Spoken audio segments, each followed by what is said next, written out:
నటి విజయశాంతి, నందమూరి కళ్యాణ్ రామ్ తల్లి కొడుకులుగా నటించిన అర్జున్ సన్ ఆఫ్ వైజయంతి సినిమాకు ప్రేక్షకుల నుంచి మంచి ఆదరణ లభిస్తోంది. కొత్త దర్శకుడు ప్రదీప్ చిలుకూరి ఈ మూవీని తెరకెక్కించారు. అశోక క్రియేషన్స్, ఎన్టీఆర్ ఆర్ట్స్పై అశోక్ వర్ధన్, సునీల్ నిర్మించారు. అమ్మ కోసం మనం ఎన్ని త్యాగాలైనా చేయవచ్చని అర్జున్ సన్ ఆఫ్ వైజయంతి చిత్రం ద్వారా తెలిపారు. బింబిసారా సినిమా తర్వాత కళ్యాణ్ రామ్ మరో 2 చిత్రాలు చేశారు, కానీ వాటికి పెద్దగా రెస్పాన్స్ దక్కలేదు. అర్జున్ సన్ ఆఫ్ వైజయంతి సినిమాకు మాత్రం అన్ని వర్గాల ప్రేక్షకుల నుంచి పాజిటివ్ టాక్ వినిపించింది. మొదటి రోజు 5,15,00,000 వసూళ్లు రాబట్టింది ఈ సినిమా. ఈ సినిమా రెండో రోజు 3,40,00,000 వసూళ్లు తీసుకొస్తే, మూడో రోజు 4,30,00,000, నాలుగో రోజు 4 కోట్ల రేంజ్ కలెక్షన్స్ వచ్చాయి.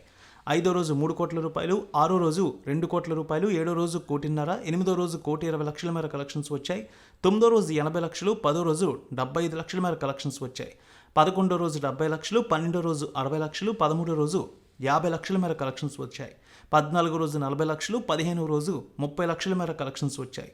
16వ రోజు 28,00,000, 17వ రోజు 28,00,000, 18వ రోజు 32,00,000, 19వ రోజు 30,00,000 మేర కలెక్షన్స్ అందుకుంది. 20వ రోజు 22,00,000, 21వ రోజు 21,00,000, 22వ రోజు 25,00,000 మేర వసూళ్లు వచ్చాయి. 23వ రోజు 20,00,000 రూపాయలు, 24వ రోజు 25,00,000 మేర వసూళ్లు వచ్చాయి. 25వ రోజు నేడు 25 నుంచి 30,00,000 మేర కలెక్షన్స్ రావచ్చంటున్నారు అనలిస్టులు. ఈ సినిమాకు ప్రధాన బలం విజయశాంతి, కళ్యాణ్ రామ్ అనే చెప్పాలి. కథ పాతదైనప్పటికీ వారిద్దరూ పోటీ పడి నటించడంతో సినిమాపై మంచి అంచనాలు వచ్చాయి. ఒక శక్తివంతమైన తల్లి పాత్రలో విజయశాంతి అద్భుతంగా నటించారు. సినిమా క్లైమాక్స్లో విజయశాంతి, కళ్యాణ్ రామ్ మధ్య వచ్చే సీన్స్ అందరినీ కంటతడి పెట్టించేలా ఉన్నాయి. కథ విషాదాంతం కాకపోయినా పతాక కట్టల్లో ఎమోషన్స్ ఆ స్థాయిలో ఉన్నాయి. ఆ భావోద్వేగాలు ఈ చిత్రానికి ప్రధాన ఆకర్షణగా నిలిచాయి. కళ్యాణ్ రామ్ బలం ఎమోషన్, దాన్ని సినిమాలో అద్భుతంగా పండించారు. అందుకే సినిమా క్లైమాక్స్ సూపర్ హిట్ అయింది.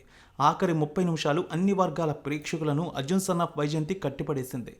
తొలి రోజు అద్భుతమైన విజయాన్ని సాధించింది. ట్రేడ్ నిపుణులు కూడా ఈ సినిమా భారీ స్థాయిలో వసూళ్లు సాధిస్తుందని అంచనా వేశారు. సుమారు 25 నుంచి 30 కోట్ల మధ్య ఈ సినిమా వసూళ్లు వచ్చినట్టు తెలుస్తోంది. వచ్చే చివరి వారం వరకు ఈ సినిమా థియేటర్ ఆక్యుపెన్సీ నిలబెట్టే అవకాశం ఉందని అనలిస్టులు అయితే భావిస్తూ ఉన్నారు. 18 నుంచి 22% ఆక్యుపెన్సీ కూడా కనిపిస్తోంది ఇప్పటికీ ఈ సినిమా.